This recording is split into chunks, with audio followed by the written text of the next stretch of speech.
कलिकाल में बस हमने के एक ही को आधार बा जौना जग कैनी ह इ जग के अलावा दूसरा कोनो उपाय ना। गोस्वामी जी लिखले बानी कि कलयुग केवल नाम आधारा, कलयुग केवल नाम आधारा, सुमर सुमर भव उतर ही पारा, नहीं कलिकर्म न भक्ति विवेकु, राम नाम अविलंब न एक। हरेंद्र बाबू सब कोई के दिन लाठी धर लेवे के है। जवानी में सब कोई खूब उछलेला कूदेला। एगो हमनी के रउए जिला से लोग कहेला कि माल चोख रही तो बिक्री बढ़वे करी। माल के मतलब दुकान के सामान। जिया बाबू साहब। मिठाई नीमन रही तो बिक्री बढ़वे करी, अब बिक्री बढ़ी तो उधार लगवे करी। इस जीवन पर कोनो भरोसा ना हो, इस जवानी पर कोनो भरोसा ना हो। एक न एक दिन हरेंद्र बाबू के जैसन बुढ़ेवे करी। गलती ना जी उम्र बा। अब राजा जनक जी के बड़ा ही सुंदर इस दरबार है आज रात भर खातिर। और राजा जनक जी के यहाँ धरती पुत्री सीतामढ़ी जिला में एगो पुनौरा ग्राम है। सीतामढ़ी जिला में एगो पुनौरा ग्राम हो, जौना पुनौरा ग्राम में राजा जनक जी अपना हाथ से हल चलौनी हो। एगो घरा से एगो लड़की की उत्पत्ति भइल जेकर नाम पड़ल सीता। अब वही सीता के बड़ा श्रद्धा से राजा जनक सुनैना रानी अपना घर में पालन पोषण कैनी हो। राजा जनक जी के 17 पीढ़ी ऊपर एगो देवरात नाम के राजा रहे। हालत नहीं कम बेटा। अब शिव जी धनुष के दिल रहनी राजा जनक जी के 17 पीढ़ी ऊपर हाथी के रूप में। आज उ धनुष के केहू टस से मस एने से ओने ना गई। आ सीता जी अपना माई के आदेश लेके आराम से गईनी, आप बाएं हाथ से धनुष को उठा ले, बाएं हाथ से। आ नीचे के जगह जितना घास फूस रहे सबके साफ सुथरा करके आ फिर से जान कीजिए वही जगह धनुष के रख देनी। काशी से पूजा पाठ करके जब जनक जी अपना ग्राम पहुंचे तनी वो धनुष के लगे पूजा करे खातिर, तो जगह में जब उनका परिवर्तन मिलल तो सुनैना से पूछतनी। जब ये बात के मालूम भइल कि बेटी सीता ये धनुष के उठौले बनी एक हाथ से, ता राजा के प्रतिज्ञा यह करे के रहे ना कि हमरो सीता धनुष के उठा ली है। तो जौन राजा ये धनुष के उठा ली है उनके से शादी हुई। ये प्रतिज्ञा ना कहनी। तब लड़का से लड़की से लड़का तनी बरहन होके के चाहिए जरूर। एक घड़ी तो ज्वाला बाबू हरेंद्र बाबू तिलक के फेरा में लड़का के उम्र है 20 साल। अच्छा। और लड़की है 22 साल। तब अगुआ तेज है कि 50,000 बढ़वा दे। एक घड़ी स्वयं डिसीजन नहीं लेना है, टिंकुआ के माई के लगे लोग जाए आ कहे कि टिंकू के माई आप कहतड़ उतना में 50,000 रुपया मिल रहल बा। 1-2 साल तनी लड़का के उम्र से लड़किया के जा हो गई। पहले गन्ना पन्ना मिलावल जात रहे, अब सब सिस्टम बंद हो गई। तब राजा जनक जी बात के सोचते नहीं कि हमारा सीता से बरहन होके के चाहिए जरूर। अगर सीता हमार धनुष के उठा ले ली हो तो वैसन बर मिले के चाहिए कि जौन धनुष के उठा के आ प्रत्यंजा चढ़ा के एक के तोड़ दी है, ओहे सीता बेटी से विवाह। सब जगह खबर गई, अयोध्या में खबर ना गई राजा दशरथ के यहाँ। अब काहे ना गई है हम बताए रुआ के। अब रुआ के बिहार में आई बक्सर जिला, बक्सर धाम बाबा विश्वामित्र जी अपना राम लक्ष्मण के वो खबर पाके अच्छा तनी जग देखे कि मुनि के संग दोनों आगे आगे बाबा अब पीछे राम अब उनका पीछे लक्ष्मण जी। और हुआ के छपरा जिला गोदना सिमरिया अहिल्या माता के उद्धार करके अचल रहल बन। कि मुनिबल के संग दोनों श्री राम ओ लखन जी मिथिला को जा रहे हैं, मिथिला को जा रहे हैं।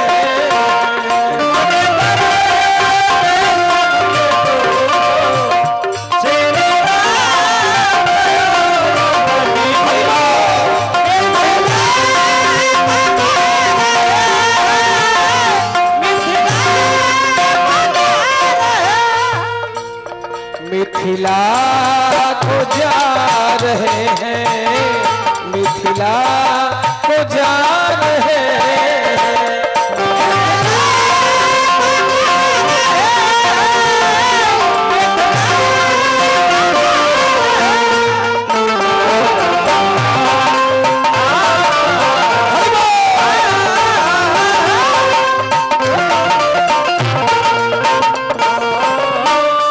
एक बार दोनों हाथ सब लोग उठा लीजिए, तनी प्रभु जी के दरबार में जयकारा हो जाए। बोलिए राजा रामचंद्र की जय, बोलिए जलभरत बाबा की जय। कि आगे आगे मुनिबर चलते पीछे से दोनों भाई,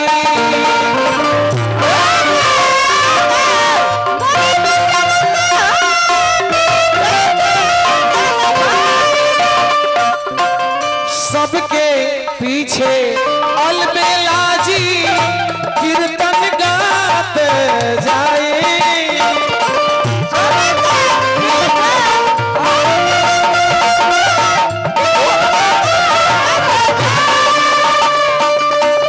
उनके पीछे ज्वाला भैया भजन को गा के जाए। बोलिए जनकपुर धाम की जय, बोलिए अयोध्या धाम की जय। कि मुनिबल के संग दोनों श्री राम ओ लखन जी मिथिला को जा रहे हैं, मिथिला को जा जिया जिया।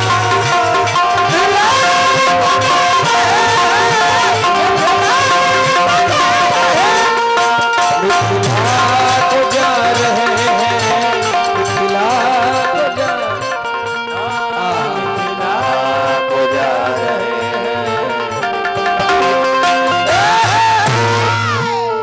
कि कहाँ लागी करियो, थोड़ा ऊपर आया जाए। नाम बराई राम मन सकहि नाम गुण गाए।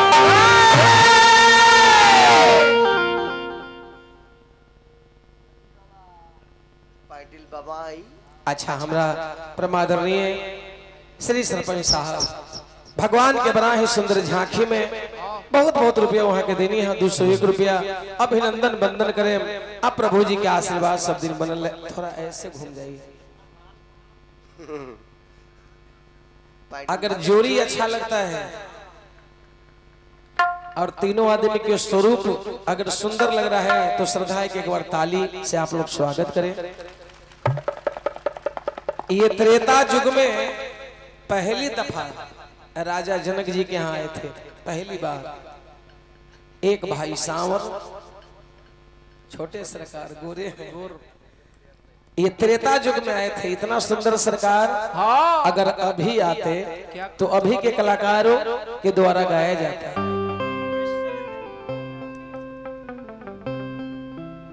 कि कितना प्यारा तुझे रब ने बनाया। तनी इन्हें आ जाओ, जी करे देखता रहूं। बोलिए राजा रामचंद्र की जय। आप दोनों भाई रघु सहोदर बनी। हाँ। तब तो दोनों भाई के पिताजी एक ही होंगे। हाँ। हाँ। अच्छा अच्छा चलिए, पिताजी एक होंगे तो माताजी भी एक होंगी। हाँ 3 एक पर 2 गो फ्री। अपने के 3 एक पर 2 गो फ्री। माने पिताजी एक माताजी 3। एक बार और ताली हो जाए आप लोगों की तरफ से। बोलिए राजा रामचंद्र की जय। ऐसा कीजिए, सब लोग बेताब है कि आपके पिताजी जब इतना सुंदर आप लगते हैं तो कम से कम ये बताइए कि आपके पिताजी के नाम हम सब लोग जान लें। आपके पिताजी का नाम क्या है बताइए। पिताजी का नाम राजू कुमार सिंह। ई कहिया रामायण में ढूक गइल। आपने के राजू कुमार सिंह। दोनों जना रामायण तो में हमरा तो चाची मालूम ना है, राजू बाबू के 3 गो बिया है। चूंकि अभी आप बताएं कि माँ 3 पिता 1। नहीं नहीं, आपके पिताजी आज रात भर के लिए राजू बाबू नहीं, आपके पिताजी चक्रवर्ती सम्राट महाराज दशरथ के आप पुत्र हैं। हाँ, अब तनी माताजी के नाम बता दे जाओ। छोटका बुआ बउओ सब लोग को बताइए माताजी के नाम क्या है।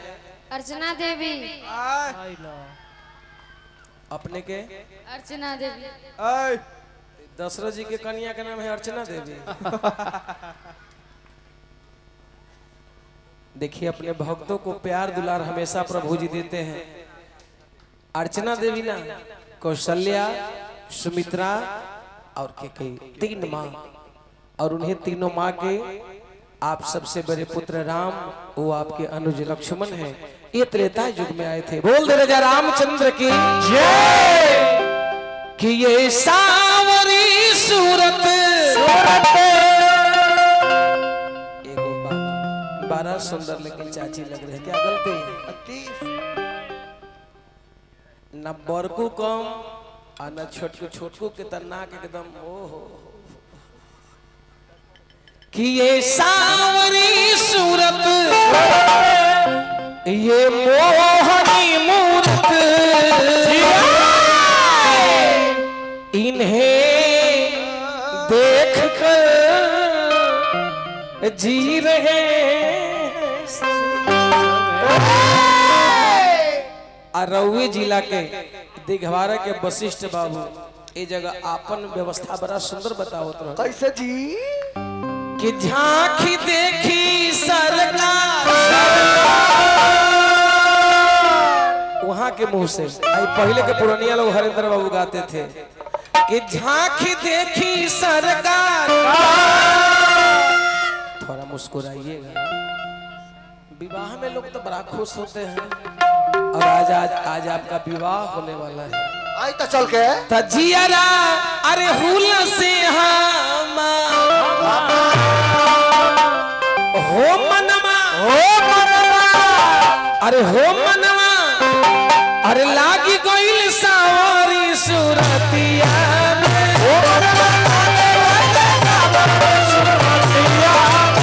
मनवा लागी गोइल सावरी सूरतिया।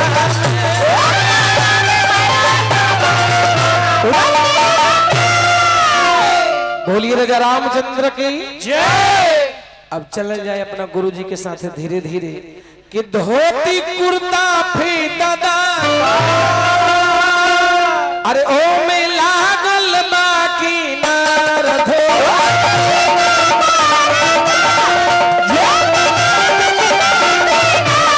धोती फीता कोरदार जामे लागल बाकी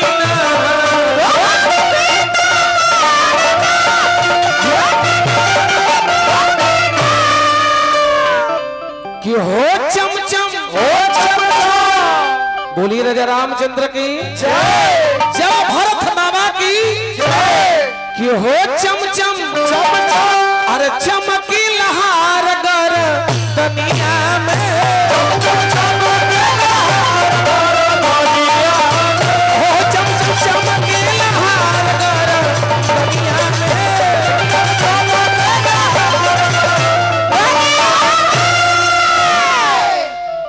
तीन कुर्सी, थोड़ा सा कष्ट किया जाए बाबू, और प्रभु श्री राम जी के लिए और लक्ष्मण जी के लिए और गुरु जी के लिए आज रात भर में हम लोग भगवान का दर्शन करेंगे। जब जनकपुर में आए तो चारों तरफ हलचल मचा है। जिस रास्ते से निकलते हैं सब लोग उनका दर्शन करना चाह रहे हैं। श्री सरपंच साहब के ड्राइवर राजकुमार बाबू 51 रुपया उनके तरफ से आया है, बहुत बहुत अभिनंदन बंदन। सरपंच साहब के ड्राइवर साहब हमरा कुंदन राज जी। भगवान राम अपने गुरु जी के साथ जब जनकपुर पहुंचे तो वहां के सभी लोग सतानंद जी जाकर के जनक जी महाराज अगुवानी किए। 4 गो विवाह के कथा बा, जो न की पहला विवाह के कथा है फुलवारी में भगवान राम सीता के मधुर मिलन। जय हो। एकरा के प्रथम विवाह कहल जाला। त तनी समय ज्यादा हो गई है, ऐसे हमने के धनुष यज्ञ से कथा सुना रहल बनी। जानकी जी जब भगवान राम जी के पहला मिलन दर्शन कैनी फुलवारी में, तो दर्शन करके आके अब माता गिरजा जी के मंदिर में सीता मैया हाथ जोड़ के आज अपना प्रभु जी खातिर निवेदन करत नहीं कैसे हो कि विनय प्रेम वश भयउ भवानी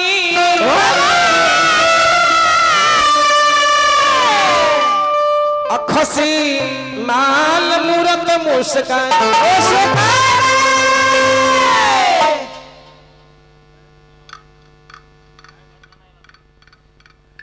छोटा सरपंच गांव के सरपंच है। अच्छा सरपंच साहब छोटा सरपंच बउआ। अच्छा तो ये ना बतावे के चाहे। चलिए हमरा सरपंच साहब के पोता बहुत बहुत रुपया देनी है। भोले दानी से प्रार्थना करूं कि पद प्रतिष्ठा एकदम बरकरार रहे। सीता मैया हाथ जोड़ ले बनी कि हे माता हम जो सोच के आयल बनी हमरा मन के मुराद पूरा करी, यही अपन धरती के लय है। हाथ जोड़ ले बनी कहत निकल कि हाथ जोड़ी अरे पूजी ले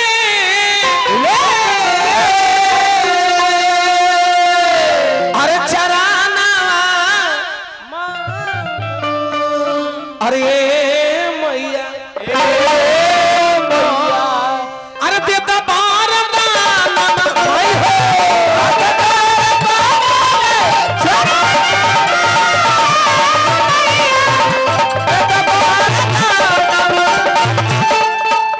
सरपंच साहब ऐसे समय का तो आपके पास अभाव है, थोड़ा सा कहीं कि जाना जाना होगा। चलिए अपने मंडली की तरफ से अभिनंदन बंदन करना है आपके लिए। हाथ जोड़ी पूजिया चराना ना ए मैया देता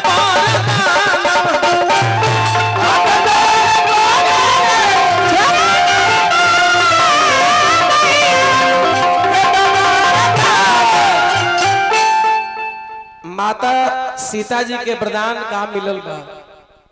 वो पत्थर के मूर्ति मुस्कुराए लागल। पत्थर के मूर्ति कारण कि सीता जी के मन चित भगवान राम के प्रति हो। माला जो उनका गला में पहनावत रहनी माता सीता जी, वो माला नीचे खिसक गई। आज जब सीता के ध्यान वो माला पर गई कहतन कि माई ई माला रोज हमरो स्वीकार रहुआ करत रहनी, आज माला नीचे काहे चल गई? तो पत्थर के मूर्ति से जवाब आई, बेटी सीता ई माला अब हमरा गला में ना आए, तो अब ई माला जिनका तू देख के आयल बारू ई माला उनके गाला में जाए। सुनो सिए सत्य शीस हमारी अपूज हो मनोकामना तुम्हारे। हे बेटी सीता नारद के वचन सदा सत्य हो, जा बेटी मन के मुराद पूर्ण हो। बोलिए सियापति रामचंद्र की जय। सीता मैया अपना राज दरबार पहुंचतनी सखी लोग के साथ। राम लक्ष्मण जी फुलवारी से फूल लेके जाके गुरुजी के पास पहुंचनी। गुरुजी विधिवत पूजा पाठ करनी हो। आज जब जनकपुर में राजा जनक जी के धनुष जग में पहुंचतनी, सबसे ऊंचा सिंहासन दे के उनका के बैठा हो जाए। सबसे ऊंचा सिंहासन दे के अब हमनी के देखे के हो कि वीर लोग जो राजा महाराजा लोग आइल बा लंकापति रावण बानासुर ऐसा योद्धा उ कैसन कैसन राजा महाराजा होय उ लोग के आगमन होई धनुष तोड़े में उससे पहले एगो दुनियादारी गीत ऐसे ए मंच से आज हमरा प्रभुष बाबू के आदेश हो कि जौन भी चीज हो धार्मिक चीज हो तो हमनी के धार्मिक के एगो बढ़ा के मास्टर जी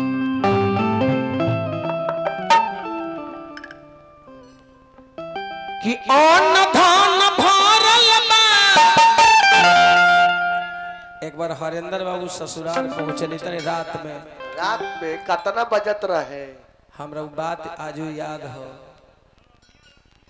हाँ हमरा याद बा हरेंद्र बाबू जब ससुरारी पहुंचनी ना पहला पहला बेर नया नया तो ससुरारी में मान सम्मान तनी ज्वाला बाबू ज्यादा होता तनी रात हो गई है बड़ा सुंदर खाना पीना इनका लगे आई थाली में सजा के अब साली सर रोज घेरले बानी जीजा जी खाई जाओ खाइए ना तो जीजा जी चूल्हा के ने ताकतनी चूल्हा के ने ताकतनी तो छोटकी साली पूछतनी कि अच्छा तो जीजा जी ओने कहे रहे ताकतनी तो हरेंद्र को कहतनी कि हम तनी बड़ी भय बुझाता हो का है कहने की बान्हवा पर एगो बहुत बड़ा सांप देखनी है कतना जब न तब सांपबे की याद आवता तो छोटकी साली पूछतनी सांपवा कतना गो रहे कतना गो तो हरेंद्र वो सोचतनी कि रे डायरेक्टे कहे हम तो लोग शिकायत करी है हां देखी इनकर इंडिकेट कहतनी कि थाली हिया हो और चूल्हा पर पापड़ रखल बा ना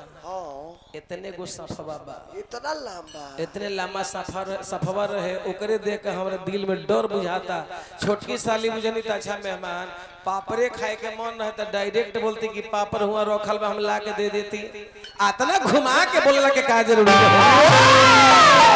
तो ओ में के मेहमान जी हमनी के तेज बनी पापड़ ला के दिहल गई तब प्रेम से वहां के भोजन कैली बोल दे राजा रामचंद्र की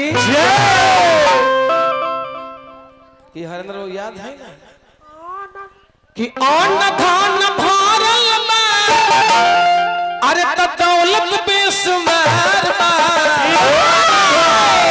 लेकिन हरि के भजन के बिना अरे बिल्कुल बेकार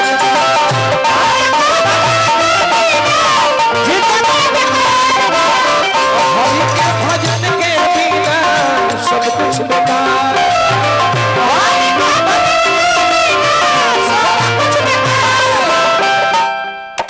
आज साचो के प्रभुंश बाबू आज अपना नौजवान भाई के देख हम इतना खुश बने इसके लिए तो हम जरूर कहेंगे न तो अभी हमने के जहां गाना बजाना होता ब्याह जी कीर्तन रामायण तो जो होगा से होगा तनी नाचे वाला बढ़िया लगे नीमन देख अच्छा विचार कर जाओ 24 घंटा जग भइल है वहाँ और चीज ना स्टार्ट होता कि पहले ओकरा के तनी बढ़िया लगे लेकिन यहाँ हमारे भाई लोग इतना श्रद्धा से सुन रहा बनी ऐसे आज हमार मन बहुत खुश बा कि आज पहला दिन इतना सुंदर इतना शांति गाना बजाना तो नगर के हमने के लाखों बार प्रणाम करे हरेंद्र बाबू टेंशन लेला के जरूरी ना हो कहता है नचनिया वाला पैसा छोड़ दियो यहाँ तो बातें ना होता यहाँ तो सफा परमंश बाबू कहने के लइबे नहीं तो दोपहरियों पूछनी है अच्छा हमार हरेंद्र बाबू बानी बहुत सलामी वहां से टान के लेनी है वो तो पैसा वाला लगिए जाई हमनी का हरि के भजन के बिना जीवन बेकार बा तिरिया तो हक निभाएगी अंतिम मकान तक मकान समाज के लोग जाएंगे अंतिम श्मशान तक बेटा तो हक निभाएगा अंतिम अग्निदान तक इससे तो आगे भजन ही है साथी भजन के बिना तू अकेला रहेगा अरे मन ये 2 दिन का मेला रहेगा हरि के भजन के बिना सब बेकार बा के गीत बिना गाला के अरे तिजोरी बिना माला के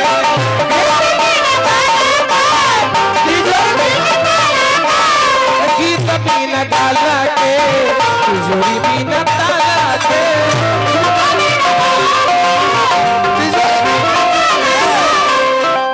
गीत गावत नहीं आ गाला ना हो ज्वाला बाबू तो बेकार बेकार साफ तिजोरी हो और में ताला ना हो ओहो बेकार बा केहू लेके भाग जाई आ ओहे तरह गर्दन में प्रभंस बाबू का हो ओहे में ई गर्दन जो ना हो कि गौर बीन माला के अरे गाल बीन माला के अरे तो बिल्कुल बेकार बा शॉर्ट पैंट पहनले बनी आई में को माला ना हो अच्छा ना लगे हालांकि अभी जो ना है ना चाची पहले तो लोग पात में खियावे बढ़िया लागे एक घड़ी नया नया सिस्टम देखा तनी बाप रे बूफर सिस्टम जेकरा बॉक्स सिस्टम कहतनी बपहर और सिस्टम ओकर हम नाम रखले बानी महाबेइज्जतियां सेंटर ऊ का है हरेंद्र बाबू तिलक में विवाह में गलती से कहीं उस सिस्टम में हमनी के धरा जाए पियर धोती पहनले बारे ऊपर से कोट पैंट पूछले के हो ई लड़का के मौसा ई के हो त ई लड़का के फूफा जी हो पलेट ली पलेट तो सिस्टम में से चले के होई ए तरह प्लेट उठा ले ओ माय डॉग और बुफर सिस्टम के व्यवस्था देखल जाओ हरेंद्र बाबू ए तरह प्लेट उठा के अब त नियम है वहां के प्लेट उठा के पहले पूरी वाला काउंटर पर पहुंचे दुगो पूरी ये लीजिए ना माने ऐसा दांत खिसरो तनी के जीवन में कहियो पूरी से भेंट ना भइल आगे बढ़त तनी थोड़ा सा आलू दम दीजिए ये लीजिए ना अब तनी आगे आ नीचे पियर धोती ऊपर कोट पैंट के हवे त ई लड़का के अपन मौसा हवे आपन तब पुलाव वाला के भी पहुंच भाई साहब थोड़ा पुलाव दीजिए रुकिए महाराज अभी लाने गए हैं अब संजोग से चाची हमर स्टॉक में पुलाव ये ना अब थरिया ले टुकुर टुकुर ताकत नहीं कि उनसे आएगा तब ना मिलेगा हाँ ओ घड़ी कैसन लागेला कैसन ओ घड़ी बुझाला कि बाबा हरिहर नाथ के मंदिर पर से कोनो खानदानी भीख मांगा त एकरा के हम नया मॉडल कहतनी पहले लोग गोड़ छू के प्रणाम करे पहले लोग चरण छू के प्रणाम करे चाचा जी प्रणाम प्रणाम बड़का भैया प्रणाम अरे खुश रह बाबू बड़का भैया कहता रे देखिए हरेंद्र बाबू के सारू के लड़का है अच्छा जाए दे कोनो बात ना ई ना कहल जाला के आ एक हरि के प्रणाम का हो शादी विवाह में हित कुटुम आवेला का हरेंद्र बाबू आ चेचर चौक गेटवा पर टेम्पू पर चढ़ा के लोग कहेला एकर मतलब बाय बाय एकर मतलब का हो ओके एकर मतलब एकर मतलब समझाने के बाद कान खोल के सुन ली ऑइला से अइला दोहरा के फेर मत एकरा के नया मॉडल कहतनी बोल दे राजा रामचंद्र की जय तो गौर बीन माला के बिल्कुल बेकार बा गौर बीन माला के गौर बीन माला के बिल्कुल बेकार बा अरे तो हरि के भजन के बिना है जिंदगी बेकार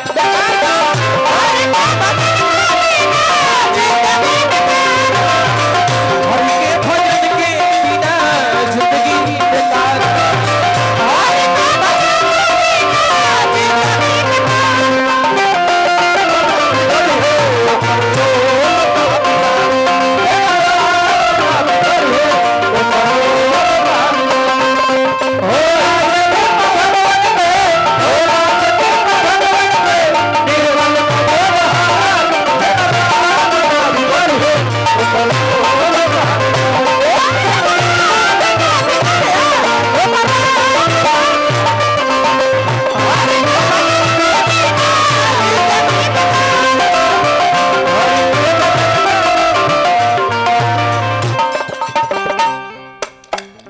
मंदिर बिना मूरत के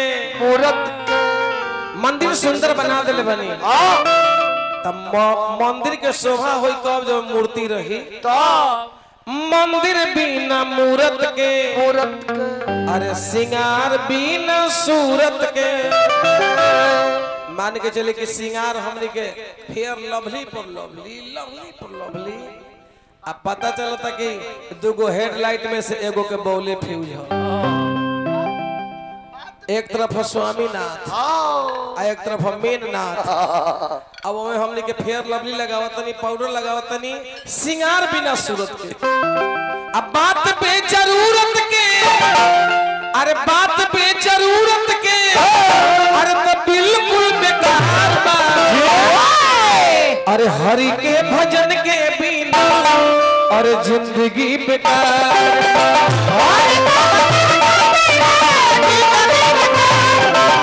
हरि के भजन के बिना जिंदगी बेकार।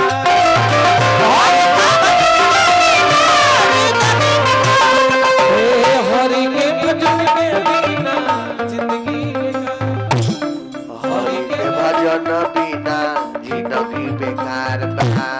हरि के भजन बिना जिंदगी बेकार बा।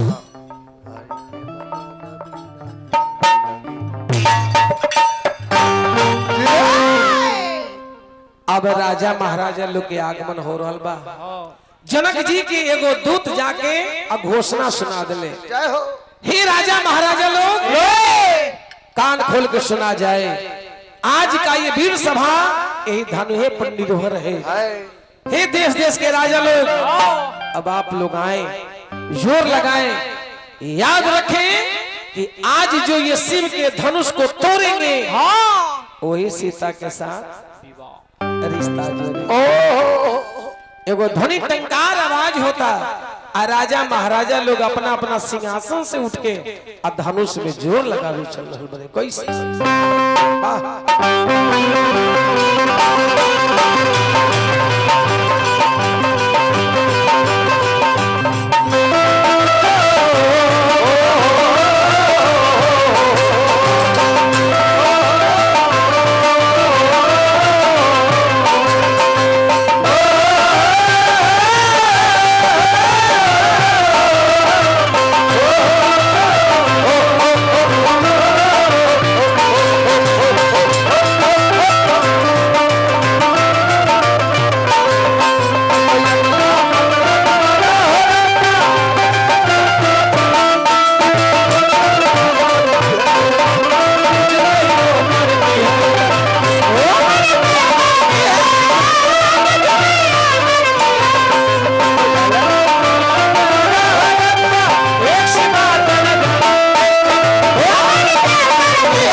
एक से एक राजा, एक से एक महाराजा, लंकापति महाराज रावण के भी आगमन हो गइल बा। बानासुर ऐसा योद्धा भी आइल बड़े, भीड़ लागल बा। मास्टर साहब यार मेला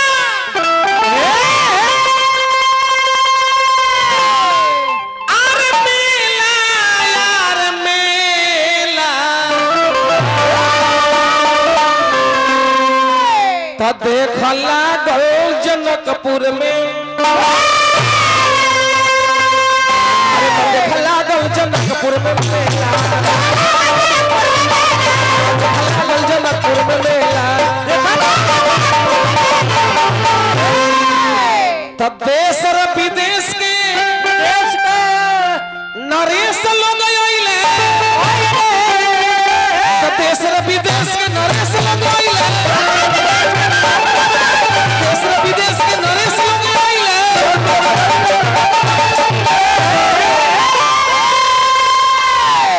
गुरु जी के संग में आइले आ सुंदर दुगो चेला हो मेला। अरे अब देखो जे लागल हो मेला, जनकपुर में मेला, जनकपुर में मेला। महाराज जी थोड़ा ऊपर आ जाइए। सब लोग वीर बाड़े। अच्छा जो अल्लाह बाबू इ लोग के भोजन उजन कहाँ मिला था? बाप रे भाई, देह ही लोग के देखल जाओ, मोय लोग पूरा देह ओवर हो गई है। केरा खा के हरिंदर बाबू ठीक है कहत नहीं, खाली केरा खा के देह ओवर गई। एने आ जाओ, एने आ जाओ। अपना शुभ नाम क्या है? हमारा नाम ओए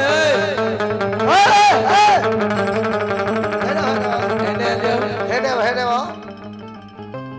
ओने मनुष्य भाई बानासुर के नाम सुनला से देखिए एगो वीर अपन पतरा गली से रास्ता धोके भागे लगा, क्योंकि बहुत शक्तिशाली थे बानासुर, बहुत बलशाली थे।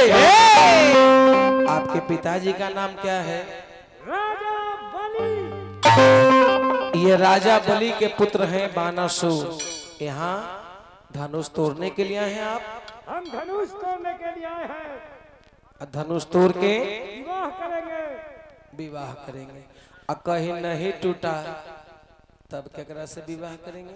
अब छोटका पहलवान के मौसी से करेंगे। रेडी। राजा जनक जी के दरबार में बारी बारी से सभे राजा महाराजा लोग जोर लगा रहल बनी। चली तनी कोनो सपाटा मारता, कोनो दंड बैठकी कर रहल बा, आ कोनो वीर कहता कि महाराजा इतना भीड़ लगावला के का जरूरी है? अकेले जैम जाके धनुष के तोड़ दे, तनी चल के रहुआ जोर लगाई।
छोटे पहलवान जी इधर आइए, थोड़ा सा इधर आइए आप। इनका ड्रेस देखल जाओ चाची, इनका ड्रेस बुझाता है कोनो बॉर्डर पर से राइफल फेंक के जवान भागल बड़े। एने आ जाओ।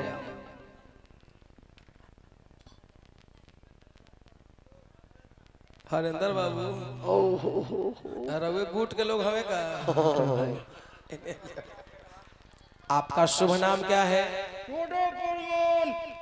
छोटे पहलवान। पिता के नाम? बड़े पहलवान। अच्छा अच्छा, बड़े पहलवान के लड़का है छोटे पहलवान। ज्वाला बाबू ये बड़े पहलवान के लड़के हैं छोटे पहलवान। अच्छा गांव में आपको लोग प्यार से क्या कहते हैं? राजाओं, यानी कि आप भी राजा हैं। अपना भूमि के नहीं खनी।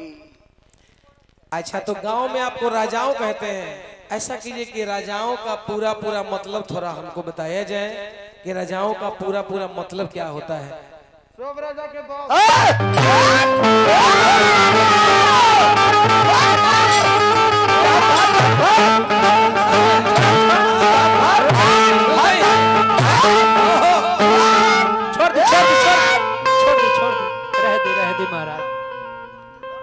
रहे तो धनुष में जोड़ लगावे के बा।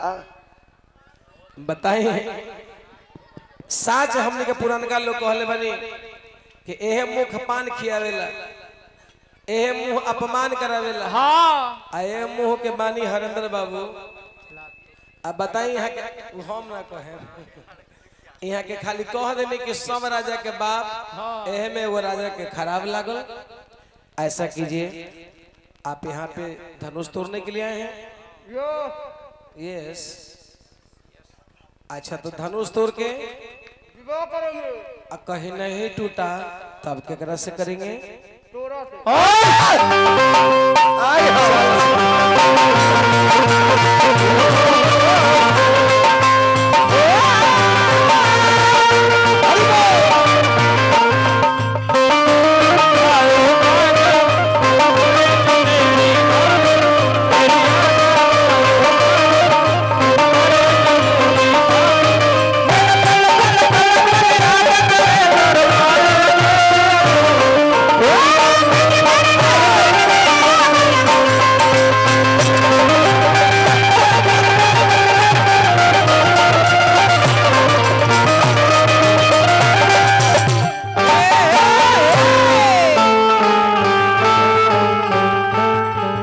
बारी बारी से जा करके धनुष में हाँ राजा लोग जोर लगावे लागल।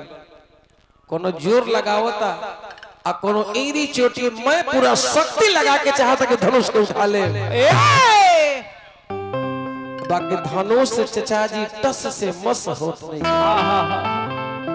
तब कुछ लोग विचार कइले कि अब हमने के बारी बारी से सभी लोग चलल जाओ। हाँ तब जब गोस्वामी जी वर्णन करतनी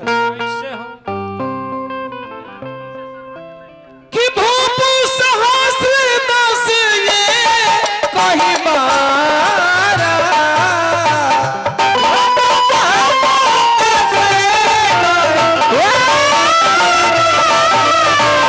लगे उठावन डरे कतारा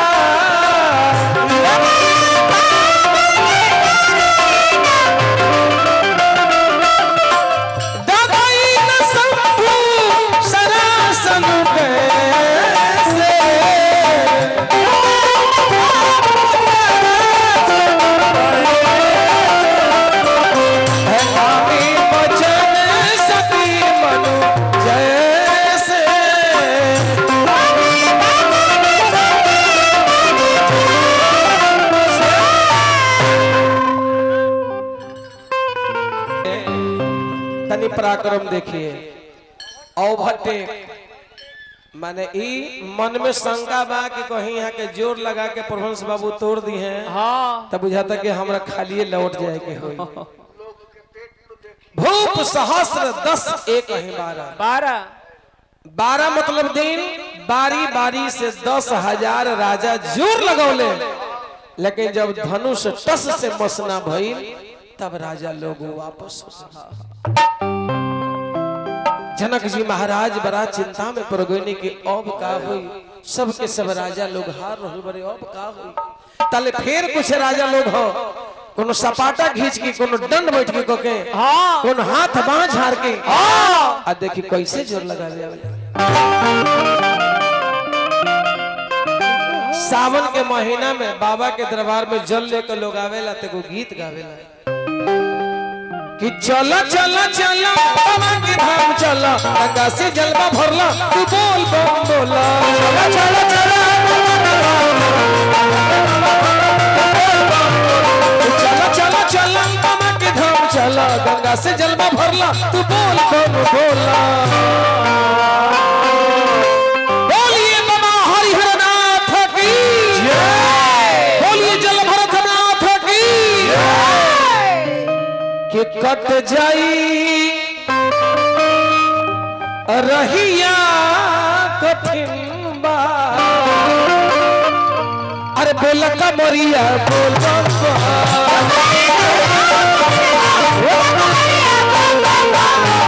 रहिया कठिन बा, बोल कमरिया बोल।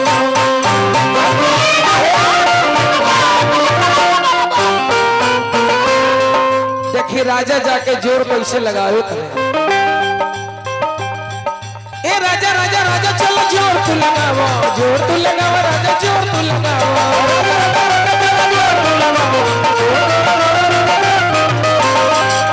ए राजा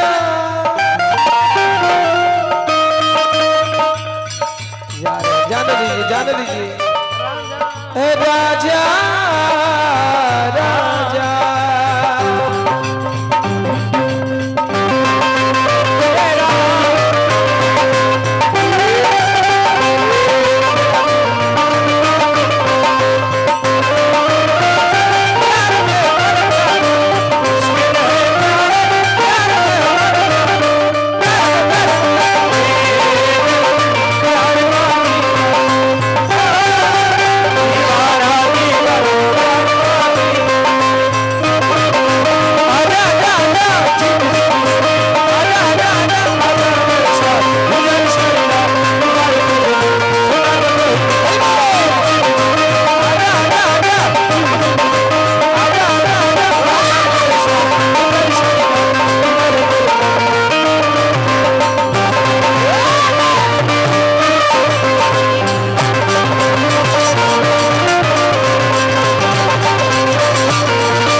डॉक्टरों सकात नहीं खे रावण बाण छुआ नहीं चापा, चापा हारे शकल भूप करी दापा। दापा रावण जोर ना लगौले, ई मानस में लिखल बा।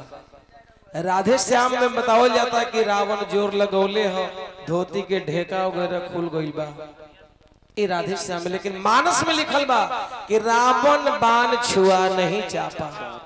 कारण जब जोर लगावे रावण चले तो आकाशवाणी भई, रावण ओई ओ रावण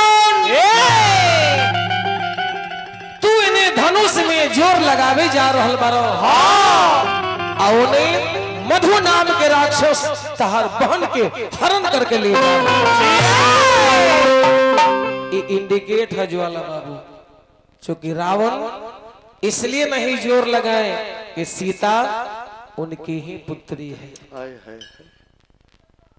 संत लोग के विचार हो, संत लोग के मत हो। एक बार मंदोदरी अपन स्वामी जी से प्रश्न कईनी, समिति महोदय जी कि कादो हम सुनत है कि आप गर्जन करते हैं तो जो स्त्री गर्भवती रहती है उनका गर्भपात हो जाता है। आई बात के भुला गई। संजोग से कुछ दिन बीतल तब मंदोदरी गर्भवती रहनी आ रावण अचानक गर्जन करे लागल। जब गर्जन कैले हो तब मंदोदरी की गर्भपात हो गई। इस संत लोग के मत बा, गर्भपात हो गई तब तो बड़ा अनर्थ हो गई कि अब का हुई।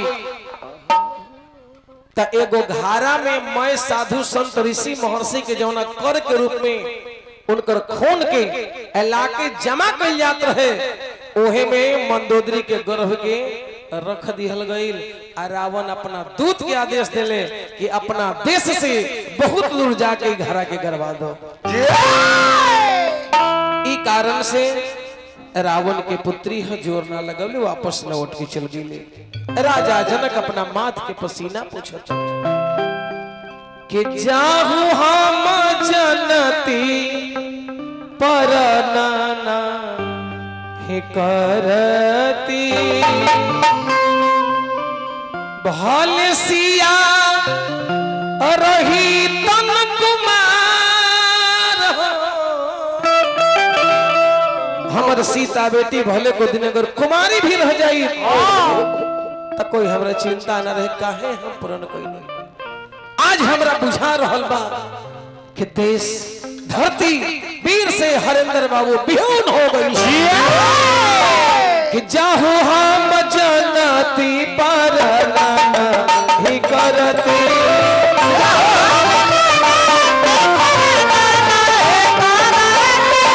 भल बेटी रोहित कुमार हो।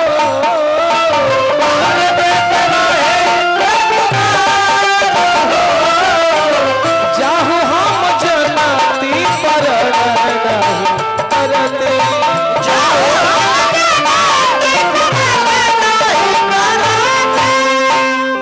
राजा सब लोग चले गए, सब लोग चले गए, आप भी चले जाइए।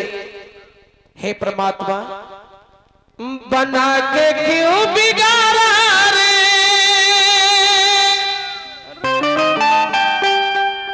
बिगाड़ा रे नसीबा।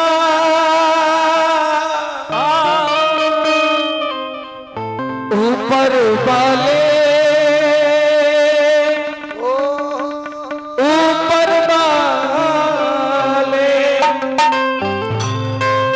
बहुत बड़ा मैंने गलती किया, ऐसा प्रण हमें नहीं करना चाहिए था।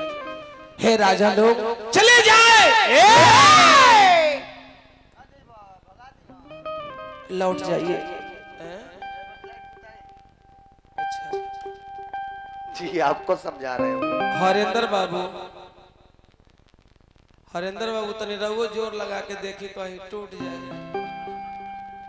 देखी टल्ला मार लाठी धैले। वाह आवत पहलवान देखल जाए तरी सब तालिए गइल बा वीर।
इतना पाइटे खोल ले स्पीड आई हो राम पाइटे नीचे गिरा ले लो।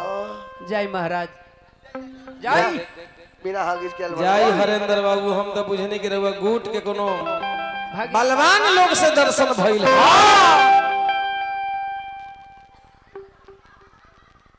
फोटो मत खींची, फोटो मत।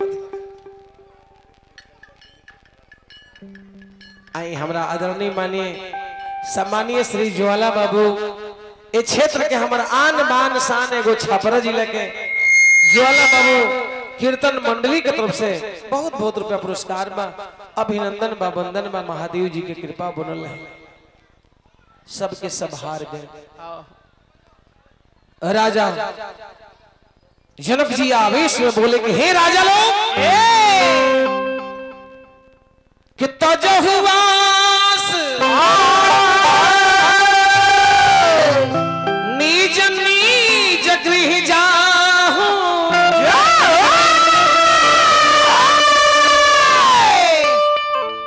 लिखा न विधि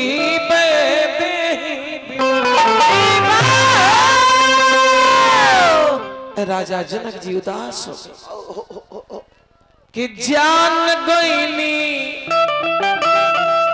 कि दुनिया में कौन वीर नहीं कि हे देश देश के राजा अरे सब लोग अपना घर चले जाइए, चले जाइए। हाँ सीता जी के शादी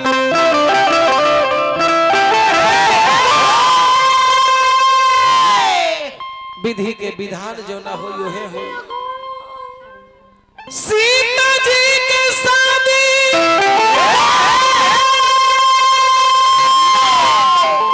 बेटी सीता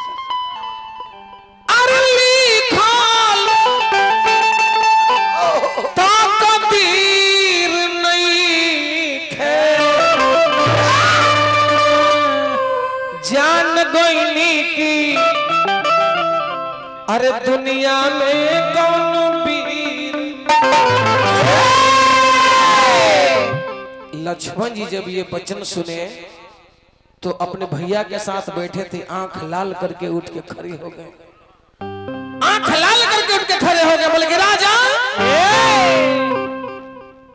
सुन के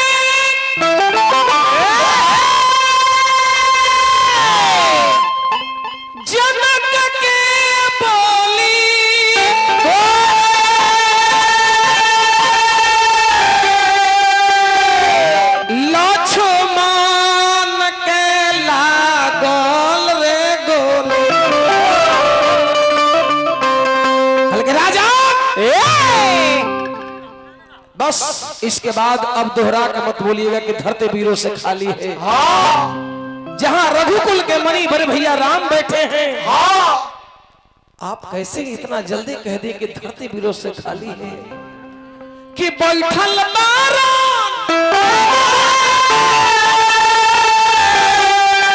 अरे भैया जी हमारा अरे राजा हो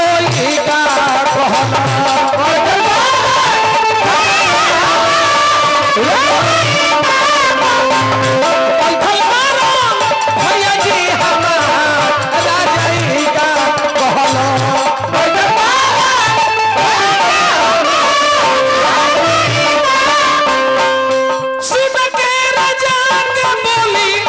लक्ष्मण के लागल गोली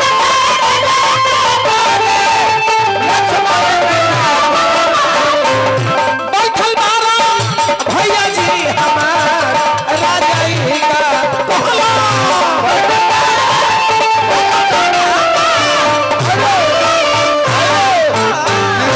अच्छा पहले हाथ में गिरा लिया दूध कट्टू नहीं ना ननिहाल कहाँ है चकसिंगार अच्छा चली कोनो बात ना दूध कट्टू नहीं ना है नहीं तो कम से कम छात्री की तरह थोड़ा सीना इन बच्चे के लिए थोड़ा सा एक बार ताली हो जाए आप लोगों की तरफ से और बहुत खुश मिजाज है कहीं हो न हो अरे वह लक्ष्मण जी तो ना है ज्वाला बाबू हमने के कहीं परीक्षा लेवे तो सरकार ना पहुंच गई नहीं है इन नगर में लखनलाल जी आंख लाल करके और राजा जनक जी को बता रहे हैं कि ये धनुष की बात करते हैं आप कांची घट जिमी डारो फोरी सकौ मेरू मुलक जीवी तोरी सुमेरु ऐसा बिकराल बिकराल पर्वत पहाड़ के कुम्हार के जो लोग कच्चा घैला होला ओ तर दबोच के फोड़ सकिले ये राजा मत कहिए कि धरते वीरों से बेहोश पड़ा है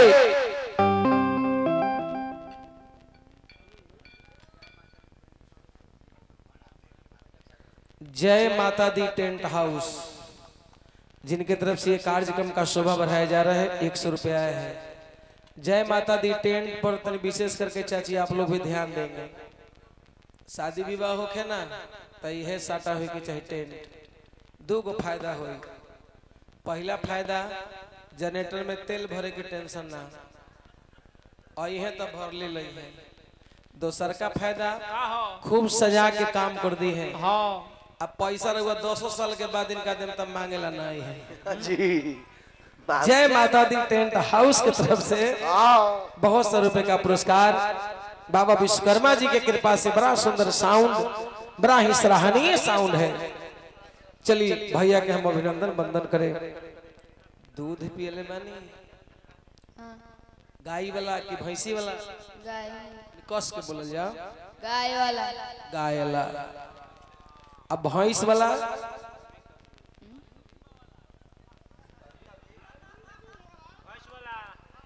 भैंस का दूध नहीं एने घूम जाए आ डिब्बा वाला दूध एतवार को मतलब डिब्बा वाला एतवार के खाली चलल बा छुट्टी टाइम में आ गाय वाला परमानेंट चलल बा हरेंद्र बाबू विचार कीजिए स्टॉक में कमी होने के बाद ही अलग से कुछ मंगवाया जाता है नेताजी गाय वाला रोज अब भैंस वाला कभी कभी आ डिब्बा वाला एतवार के शनिचर के अब माई वाला सेंटर पर जाइत रहे कि ना चाय बन गइल बा हंसे खातिर कहनी कहीं लिखल उखल ना हो अब का अभी मंच में ऐसे कह दिले बनी हरेंद्र बाबू के मजा आई है कि जाए दो ये हमरे पक्ष के बात हो रहा बा अच्छा चलिए एक काम करिए तनी छतरी की तरह छतरीपन दिखायल जाओ दाहिना हाथ के झाड़ी तनी कस के हां उतरवादी पहले दाहिना हाथ के और तनी कस के आई हमरा के दे दिल जाओ उ का हो ये ना उजू के 156 हो 156 अब ई बाएं हाथ के झाड़ल जाओ अच्छा रहुआ ये बताएं कि जनाना है कि मर्दाना है आप जनाना है कि मर्दाना है मर्दाना है हां हरेंद्र बाबू अब इनका के दूध कट्टू कहल जाए कि ना कस के जो बोला है कस के बोली अब जनाना है कि मर्दाना है मर्दाना है एक बार ताली हो जाए आप लोगों की तरफ से जवाब सही दिए अब रहुआ बताएं कि रहुआ जनाना है कि जनानी है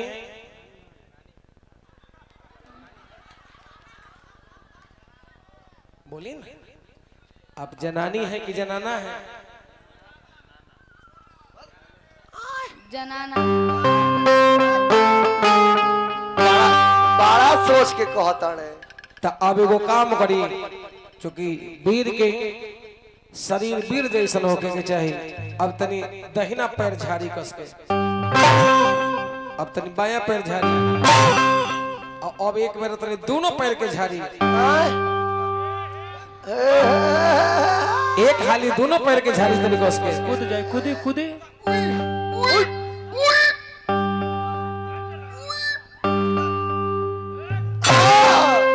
एक हाली आओ, एक बार आओ।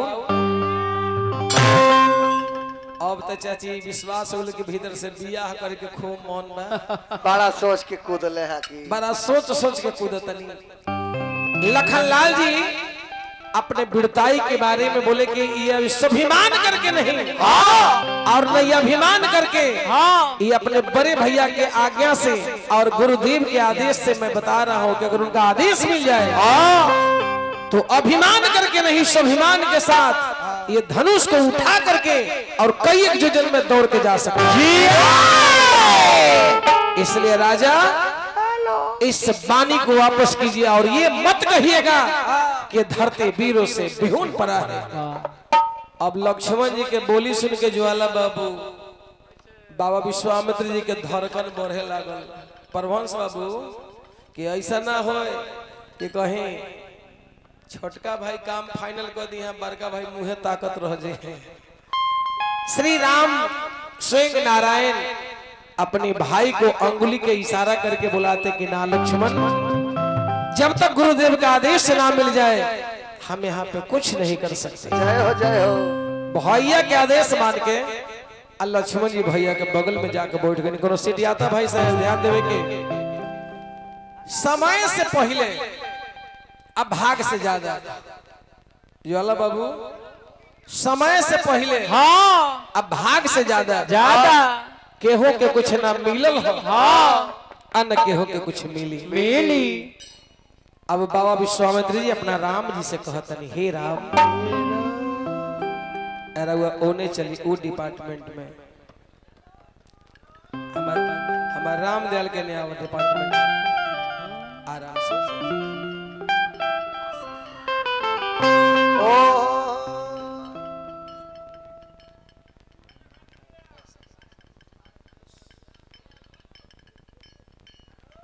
आहा जय नाम चाचा जी।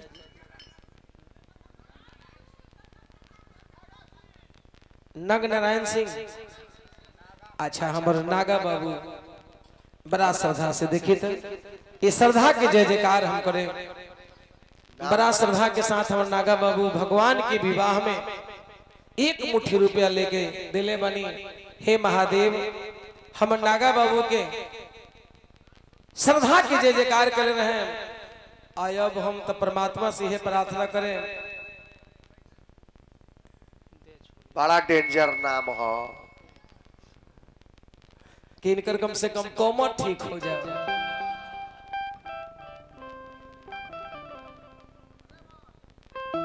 अब तो सरकार अच्छा हो जाए थोड़ी तनका धनुष टूट जाता गाधे एकदम। नागा बाबू के हम अभिनंदन वंदन करें बबुआ। भगवान राम जी अब अपना गुरुदेव के आदेश मान के आदेश थोड़े चलत विश्वामित्र समय शुभ जाने बोली अति स्नेह में बानी। हे राम उठा हो राम भंज हो बाबू चापा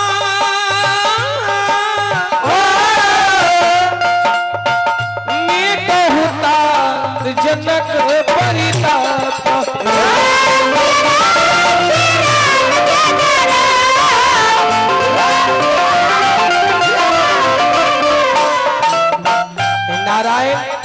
दुनिया के मालिक भगवान राम जी धीरे धीरे गुरु जी के आदेश लेकर के धनुष तोड़ने के लिए जा रहे हैं।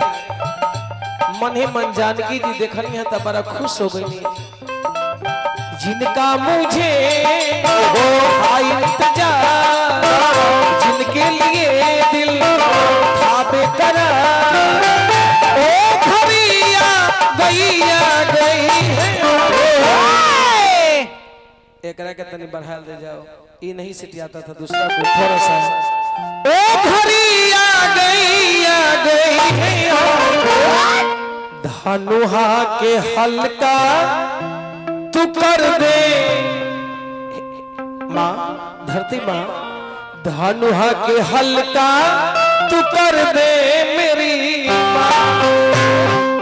धीरे धीरे धीरे धीरे राम जी धनुष के लगे आओ तन, जा पर कृपा राम जी के होई, ता पर कृपा करे सब कोई। हरि अनंत हरि कथा अनंता, कहो ये सुनहि बहु विधि सब शांता।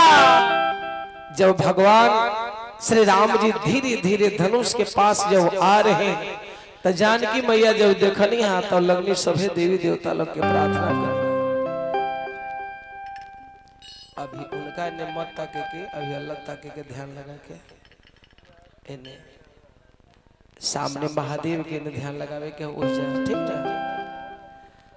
आज 2-4 दिन पहले छठ माई के व्रत संपन्न भइल है। ज्वाला बाबू तनिषा वही माता के दरबार में हाजिरी लगा ले जाओ, एक बार तो छठी मैया के नाम से जयकारा हो जाए। बोलिए छठी मैया की जय। हमने के माता महलो गावेली कि छोटी मोटी धोबनी रे बिटिया के लामी हो के छोटे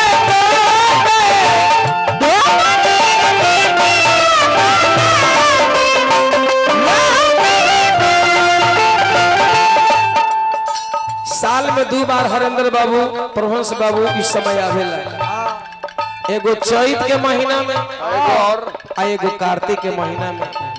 अपना घर के माता मोहन लोग छठ माई के व्रत सहेली।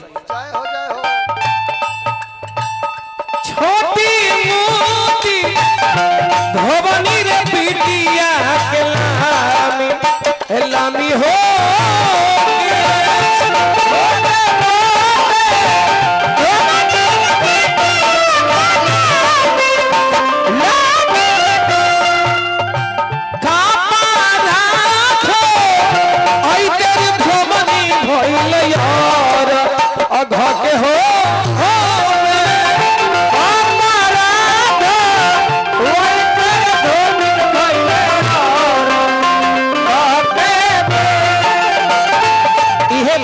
सीता मैया सभी देवी देवता लोग से बढ़ा लेते हैं। गौरी के लाना ये बाबा हो पूजनवा करी तो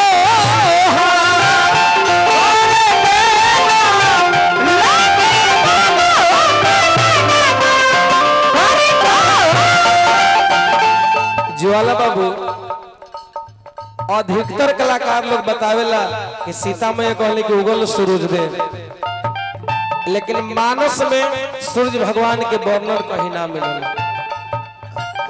लोकाचारी में लोग भले गा देता, लेकिन मानस में लिखल बा कि सीता मैया गिरजा माता के प्रणाम कैली हो, गणेश भगवान के प्रणाम कैली हो, आदि शक्ति जगत जननी जगदम्बा के प्रणाम कैली हो। मानस में कहीं ई ना लिखल बा सूरज देव के बारे में। ये बतिया खातिर हमने के सिवान में विजेंद्र बाबा के साथ बड़ी एक पटसल भइल रहे, गावे खातिर तो लोग आ देता, लेकिन सिंगल कार्यक्रम बा। अब हमरा जानकी मैया सभी देवी देवता लोग से कहतनी रोवेली सिया हो बेटी भारी के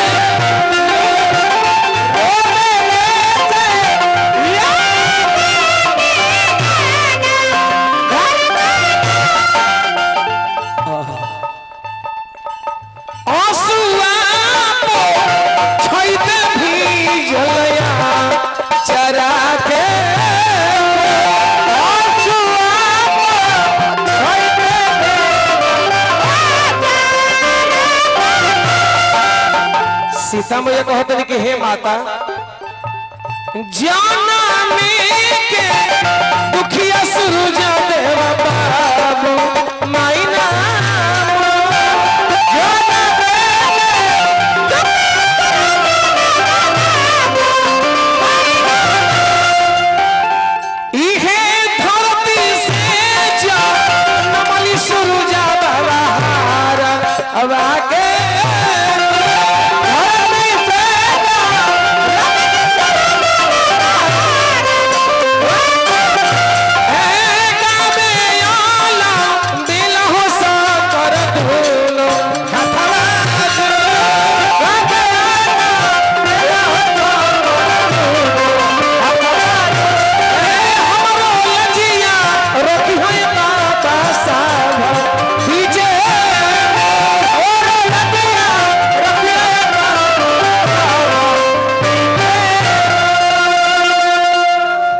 हेलो हेलो भंजू वाला कौन गया है क्या